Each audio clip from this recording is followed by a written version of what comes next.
왜냐면 그거 하려면은 하루를 빼야 되고 땀을 완전히 흘려야 될 거고 이거 어떻게 다 처리하지? 이런 생각 하잖아요. 근데 여러분 어때요?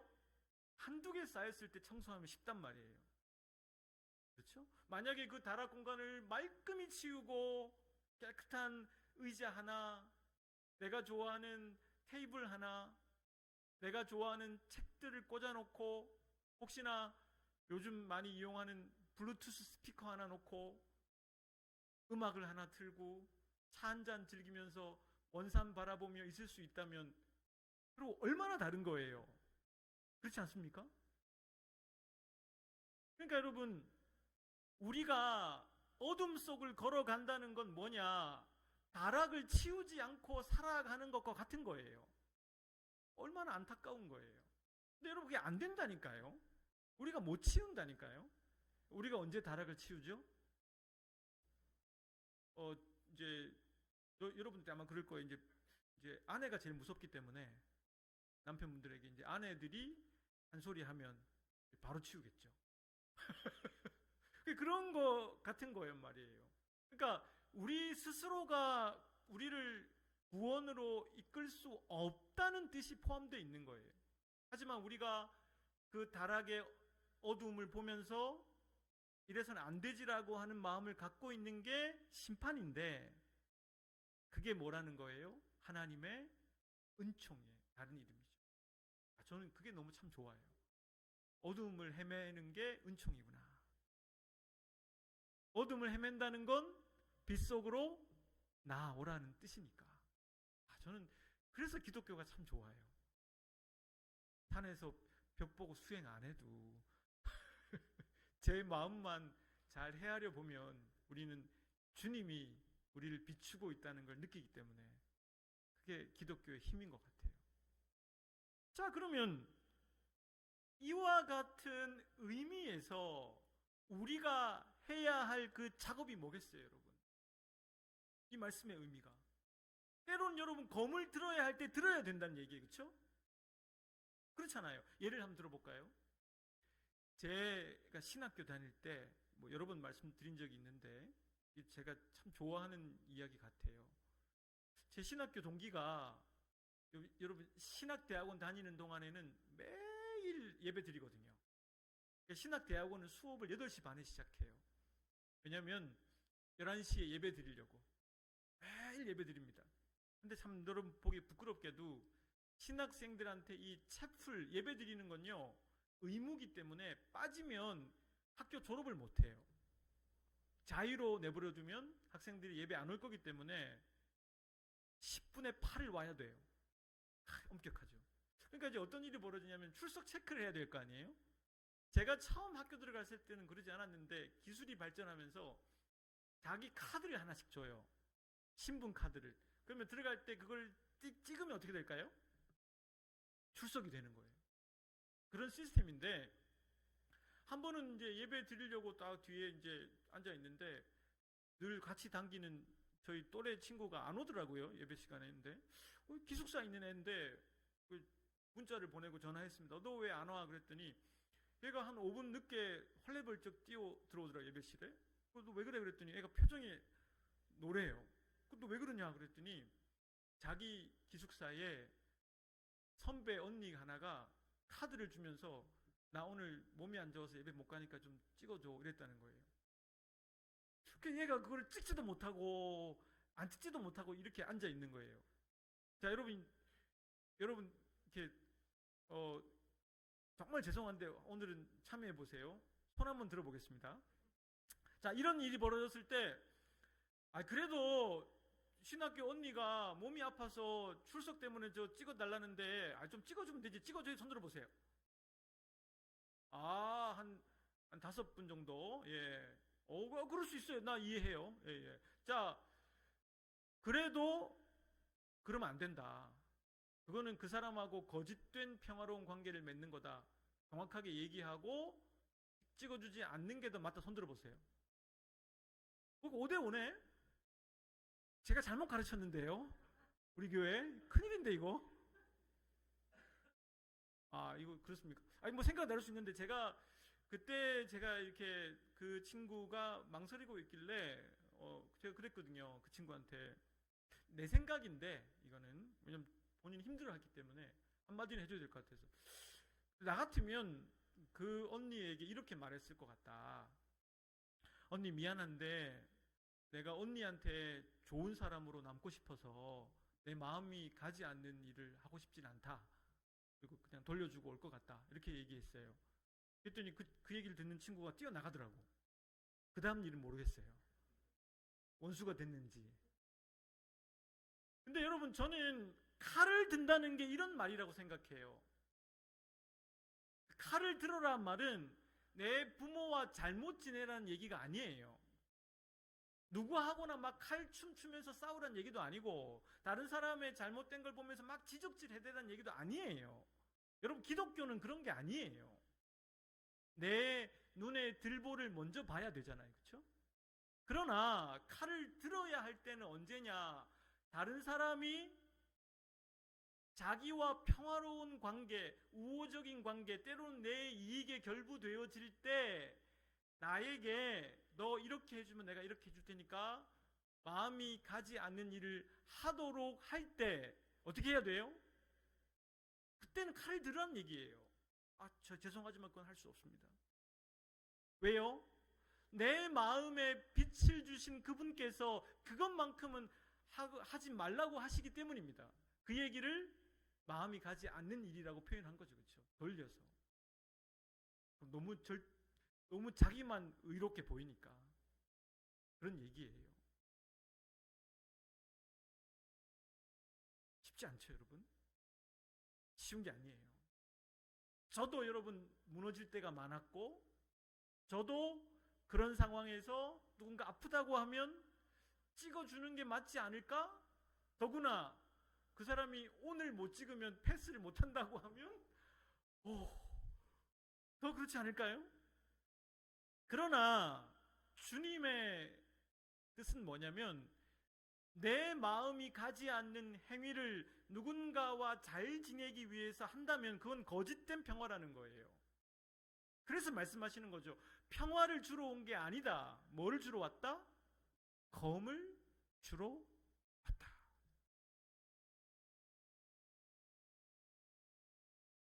여러분, 오늘 말씀에서 말씀 좀 볼 텐데 38절 말씀 보시겠어요?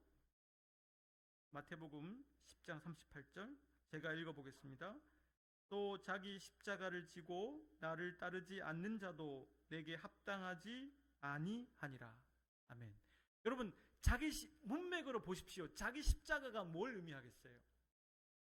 자기 십자가는 뭐겠어요? 여기서 자기 십자가는요, 예수님의 십자가와 같이 예수님이 십자가를 안 질 수 있어요? 없어요? 안 되는 거죠. 예수님이 십자가에 대해서 좀 긴장하시고 두려워하신 마음도 있으셨을 거라고 생각이 들어, 인간이니까. 그러나 그건 예수님의 사명이었잖아요. 어쩔 수가 없다. 예수님에게는 그게 어쩔 수가 없이 지어야 할 십자가였잖아요. 그래서 가셨어요. 그럼 자기 십자가를 지라는 말의 의미는 뭐겠어요? 여러분들이 인간으로서 나를 따라오려면 적어도 이 십자가는 지지 않을 수 없다는 거예요. 여러분, 오해해가지고 이걸 들고 또 내가 십자가형을 당해 이런 거 아니고, 그런 말씀이 아니고, 예수님이 자기 사명을 가지고 가신 것처럼 우리가 인간인 이상 요건 안 할 수 없다는 거예요. 그게 뭐다? 사람들과 이 세상과 우호적으로 지내기 위해서, 특히 내 이익이 결부될 때,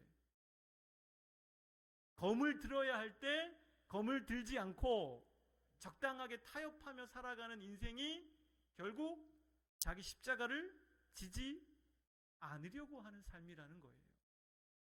우리는 주님을 먼저 따라가는 게 주님을 따라가는 그 인간의 삶이라는 거예요. 이해가 되십니까? 그러니까 안 갈 수 없는 거예요, 이거는. 여러분, 이거를 뭐 적당히 하거나 이거 대충 이거 안 돼요, 여러분. 이거는 어쩔 수가 없어요.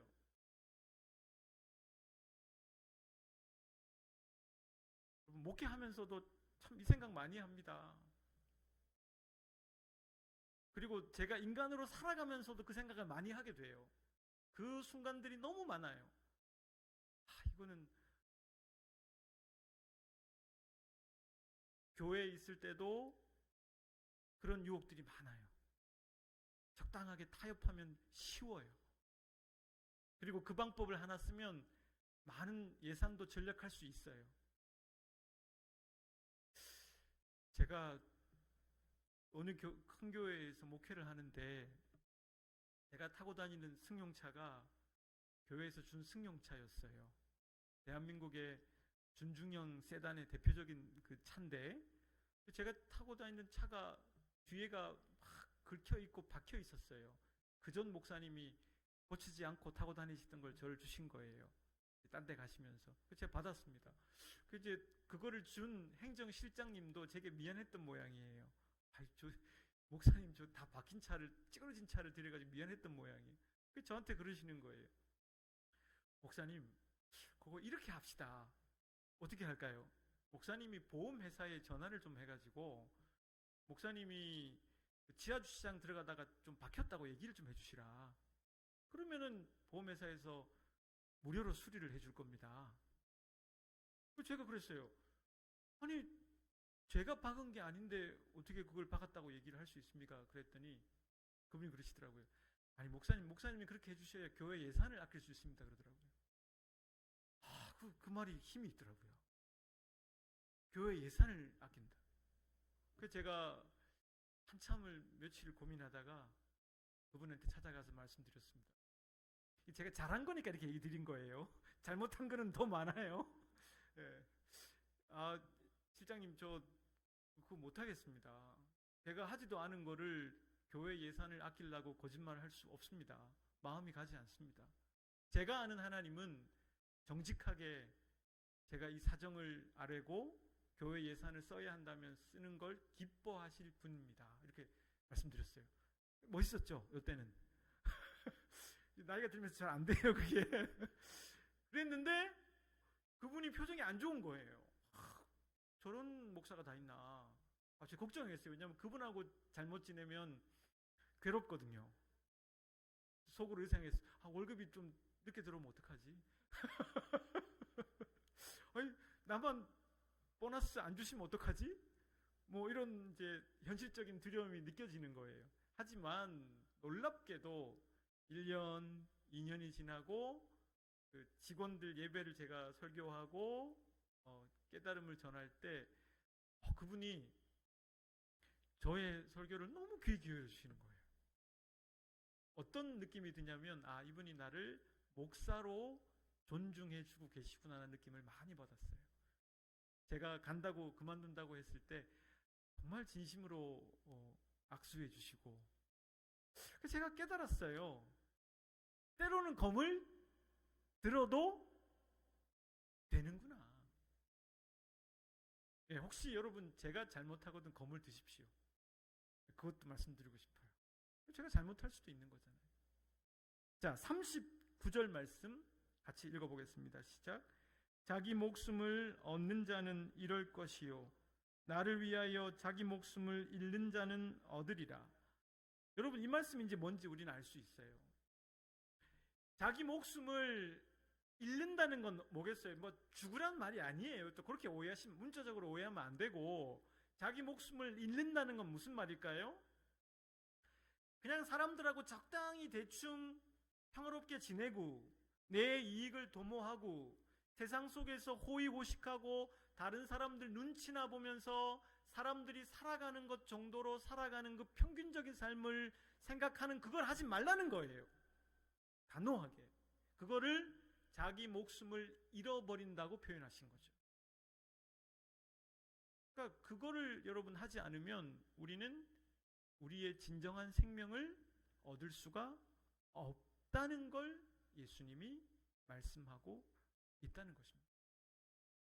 그러니까 여러분, 이게 참 어려운 지점인데 제가 여러분들에게 꼭 말씀드리고 싶은 게 이겁니다.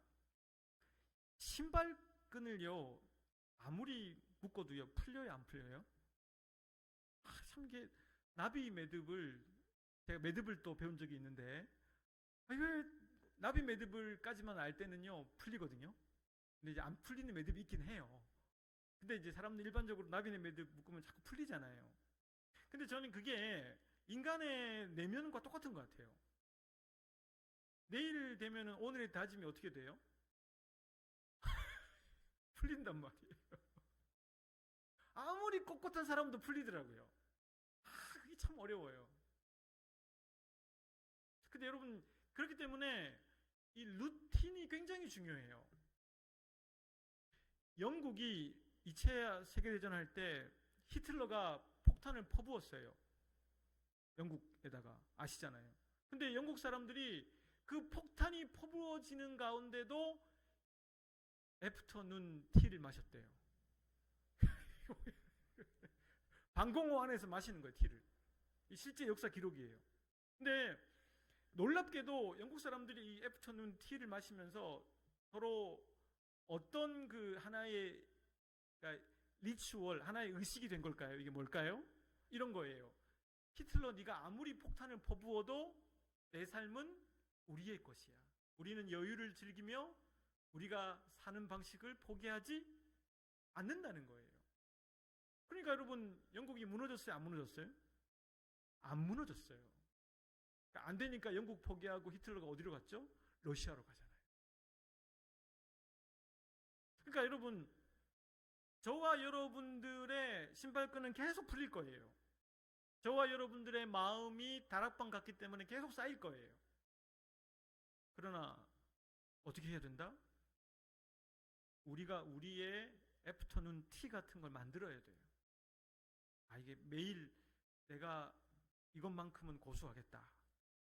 나를 지켜나갈 수 있는 그 하나의 장치를 만들어서 주님을 내 삶의 중심에 놓고 다른 걸 볼 줄 아는 여유. 저는 그게 뭐 애프터눈 티 같은 걸 수도 있고 산책일 수도 있고 누구와의 대화일 수도 있고 여러분 각자의 시간일 수 있다고 생각해요. 그리고 주일 예배를 드리는 것은 일주일에 여러분들에게 애프터눈 티와 같은 좋은 하나의 중요한 의식이요 루틴이 되어줄 거라고 믿습니다. 여러분, 오늘 말씀을 맺겠습니다. 저는 여러분들이 여러분들과 싸워야 하는 건 맞지만 여러분들 목석 같은 존재가 아니기 때문에 싸워야 하실 거예요. 하지만 그 싸움은 내가 나와 싸우는 싸움이 아니에요. 주님을 초청해서 주님과 함께 주님이 비추어 주시는 가운데 내가 해나가는 싸움이다. 이렇게 생각하시면 여러분들 신발끈을 좀 조여 매실 수 있을 것 같습니다. 그리고 신발끈을 조여 매면 여러분들 더 삶이 행복해지시고 진짜 평화로워지실 거라는 것을 제가 믿어 의심치 않겠습니다. 같이 기도하겠습니다. 여러분, 이렇게 기도하면 좋겠는데 오늘은 이런 기도를 하나님 앞에 올리면 좋겠어요. 하나님, 때론 검을 들고 진정한 평화와 충만한 삶을 위해 주님과 동행하며 하루하루 걷게 해 주십시오. 라고 여러분 기도하겠습니다.